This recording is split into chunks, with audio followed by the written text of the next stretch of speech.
क्यों भाई? परिवार का मोह है और सत्ता का मोह है, ये बहुत खतरनाक होता है। और सत्ता का मोह तो इतना खतरनाक होता है कि बाप बेटे ही लड़ जाते हैं चुनाव, बाप बेटे चुनाव लड़ जाते हैं। मैं सत्य कह रहा हूँ आपसे, सत्ता का मोह बहुत खतरनाक होता है। उत्तर प्रदेश में प्रमाण है, छत्तीसगढ़ में ना हो मैं नहीं कह सकता हूँ, उत्तर प्रदेश में है। बाप बेटे दोनों चुनाव लड़ गए और दोनों ही हार गए। फिर बाद में लोगों ने कहा, बोले बाप बोला सुनो, तुम्हें मालूम नहीं था ये लड़का नालायक है, इसको हराने के चक्कर में ही मैं लड़ा। और बेटा क्या कह रहा था? बेटा बोला मैं बाप को हराने के चक्कर में ही लड़ रहा था। हाँ, बस ये चक्कर है। ये पता नहीं सत्ता पहचान समाप्त करा देती है। पुत्र यही नहीं समझ रहा है कि पिता का क्या सम्मान है, और पिता यही नहीं समझ पा रहा है कि बेटे के आगे क्या लड़ना। बोलो भाई, क्या लड़ना? इतने साल लड़े चुनाव, लेकिन अब बेटा जब लड़ रहा है तो मुझे क्या लड़ना। इसलिए कभी कभी राजनेता कह देते हैं कि परिवारवाद नहीं चलेगा। क्यों भाई? कभी कभी राजनेता कहते हैं कि नहीं कहते हैं कि भाई परिवारवाद नहीं चलना चाहिए। समझ लो इस बात को। मैं कहना ये चाहता हूं, ये मेरा विषय नहीं है, लेकिन मैं बाली की बात कर रहा हूं, जो दैत्य था, राक्षस, अनाचारी, अत्याचारी, वो कहता है कि प्रभु अब मुझे सत्ता से कुछ लेना देना नहीं है। अच्छा, जिंदा रहता तो बोलो राजा तो था ही, राजा बना रहता कि नहीं बना रहता? बोलो भाई। और भगवान राम क्या झूठ बात बोल रहे हैं? अचल करऊ तन राखऊ प्राणा। भगवान झूठा आश्वासन नहीं देते किसी को। धर्म न दूसर सत्य समाना, आगम निगम पुराण बखाना। सत्य के बराबर कोई दूसरा धर्म नहीं है। इसलिए भगवान कह रहे हैं कि नहीं, अचल करऊ तन राखऊ प्राणा। तो क्या उसे मालूम नहीं है कि मैं राजा रहूंगा, प्राण बचे रहेंगे, राजा रहूंगा, मौज छानूंगा? नहीं, वो कहता नहीं, मुझे अब प्राण नहीं रखना है, मुझे अब सत्ता से दूर होना है, सत्ता से मेरा कोई प्रेम नहीं। कहा पत्नी और पुत्र, कहे जब परमात्मा मिल जाए तो इससे बड़ी उपलब्धि और क्या हो सकती है।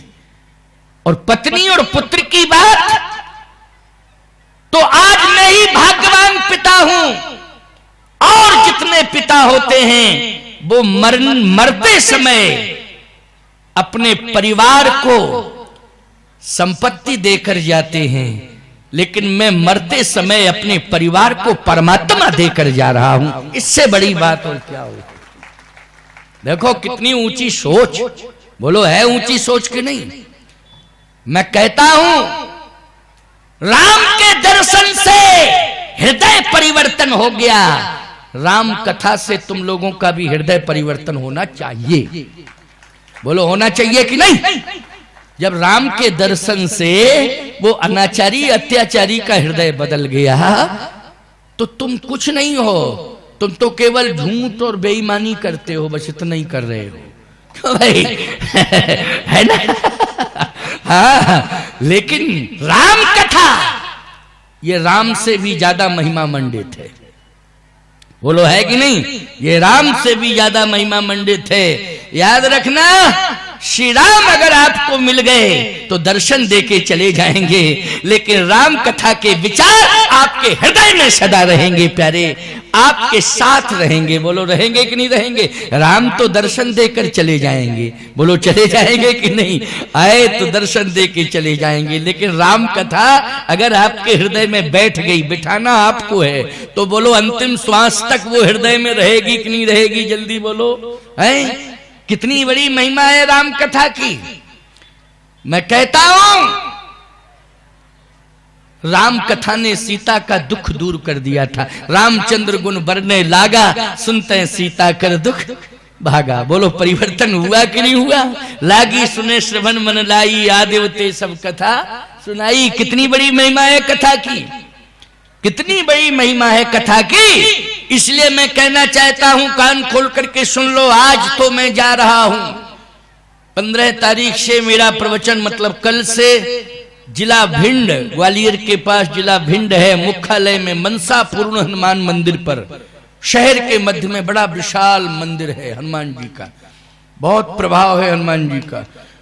पूरा का पूरा जिला उमड़ता है दर्शन के लिए। वहां मेरी 15 से कथा है, आपको सुनने को मिलेगा। लाइव चलेगा यूट्यूब में, लाइव चलेगा उस कथा का। ये कथा भी लोग सुन रहे हैं, यहां से लाइव हो रहा है। एक एक दिन का लोगों को मालूम है, पूरी दुनिया के लोगों को मालूम है कि आज स्वामी जी कहाँ हैं, कल कहाँ हैं, परसों कहाँ हैं, कितने दिन कहाँ हैं, सब पता है, रिकॉर्ड है पूरा, है ना। और ये भी है कि स्वामी जी ने किस प्रदेश के लिए कहा क्या कहा। और ऐसा तो है नहीं कि हम चुपचाप कह के चले जाएं, हमारी बात तो पकड़ में आ जाती है। बोलो आ जाती है कि नहीं आ जाती है? इसलिए स्पष्ट बोलता हूं और बिल्कुल निर्भीक होके बोलता हूं। कहीं कोई किसी भी प्रकार का भय है ही नहीं। काय का भय, काय का भय? भगवान जब मेरे साथ है, प्रभु की कृपा मेरे साथ है, तो किस बात का भय? कोई भय नहीं। और सुनिए, ध्यान से सुनिए, मरण उस दैत्य ने सुधार लिया अपना, उस अनाचारी ने सुधार लिया मरण, जिसकी दृष्टि में दोष, खतरनाक दोष। उसने कहा प्रभु अब मैं जीवित नहीं रहूंगा, मुझे प्राण रक्षा नहीं चाहिए। तो भगवान ने कहा कि चलो तुमने परिवर्तन किया, आज मैं अपना धाम दे रहा हूं, जाओ। बाली ने कहा नहीं नहीं नहीं, आपका धाम भी नहीं चाहिए। गजब की बात है, क्यों भाई आपका धाम नहीं चाहिए? भगवान ने कहा फिर क्या चाहिए? जैसा मैंने कर्म किया है उस कर्म के अनुसार मुझे वहीं भेजो। हैं? कितनी गजब की बात कर रहा है, बोलो भाई। इसका मतलब है कि मृत्यु भय से मुक्त हो गया है, बोलो हैं? हो गया कि नहीं हो गया है? और कर्मों का फल भोगने के लिए स्वयं डिमांड कर रहा है कि जैसा मैंने कर्म किया है वैसी योनि में मुझे भेजिए। लेकिन एक कृपा करना मेरे ऊपर, बस यदि आप मुझ पर कृपा कर ही रहे हैं तो एक, और पत्नी के सामने कह रहा है, पुत्र के सामने कह रहा है, भाई के सामने कह रहा है, पूरी प्रजा के सामने कह रहा है, और मैं तो कहता हूं कि पूरी दुनिया के सामने कह रहा है। जो वार्ता हो रही है, बोलो सब सुन रहे हैं कि नहीं सुन रहे हैं? वो वहां भी लाइव प्रसारण चल रहा था। हाँ लाइव ही है, भगवान जहां हो वहां तो पूरी दुनिया, क्यों भाई, देख रही है कि नहीं देख रही है? पूरी दुनिया। अच्छा क्या चाहिए? हाथ जोड़ के कह रहा है, मरण सुधार लिया, बोलो भाई हैं? अब नाथ कर करुणा बिलोकं, देव यही बर मांगी हो, जही जोनि जन्म हो कर्म बसता, राम जी पद अनुरागी हो। कर्मानुसार आप मुझे उसी योनि में भेजिए जैसा मैंने कर्म किया है, लेकिन चाहे जिस योनि में चला जाऊं, बस इतनी कृपा जरूर करना कि मेरा ध्यान आपके चरणारविंदों में लगा रहे। बस इतनी कृपा करना, और कुछ, बस इतनी कृपा करना। ये बाली के आगे तो रावण कुछ भी नहीं है, कुछ नहीं है रावण बाली के आगे, समझ रहे हो कि? लेकिन कितना बड़ा परिवर्तन आया, बोलो आया परिवर्तन कि नहीं आया? इसलिए मैं कहता हूं कि कलयुग में तो बहुत छूट है। ये तो त्रेता की बात मैं सुना रहा हूं। अब जिस युग में तुम पैदा हुए हो, रह रहे हो, इसमें तो बहुत छूट है। इतनी बड़ी छूट है कि कलयुग जोग जग नहीं ज्ञाना, एक आधार राम गुण गाना। बोलो भाई है छूट के नहीं? बहुत लंबी छूट। हमें लगता है कि कोई राज्य की सरकार इतनी छूट दे ही नहीं सकती, क्यों भाई? एक आधार राम गुण गाना, केवल राम गुण गायन करते रहो, राम का भजन करते रहो, राम गुण गायन, राम की कथा सुनते रहो, हैं? राम की कथा सुनते रहो, राम का नाम लेते रहो, है ना? कहीं सुनही कलजुग अनुमोदन करही,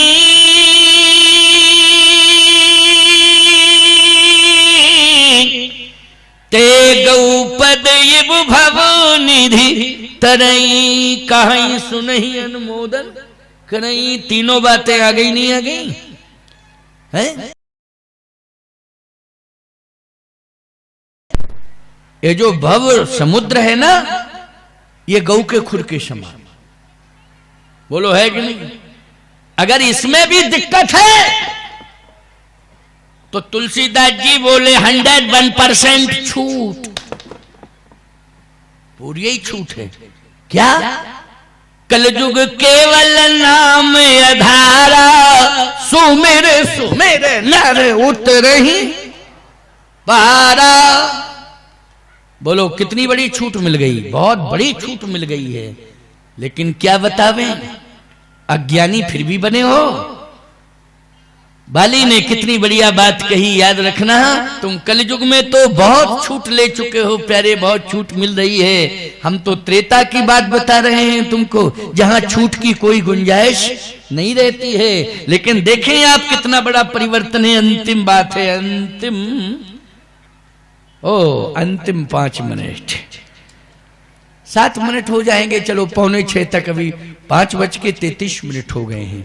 और आज हमें जाना भी है, आज लंबी यात्रा, कल सुबह 10 बजे कलश यात्रा है, स्वतंत्र 9 दिवसीय राम कथा है, स्वतंत्र 9 दिवसीय राम कथा है, याद रखना।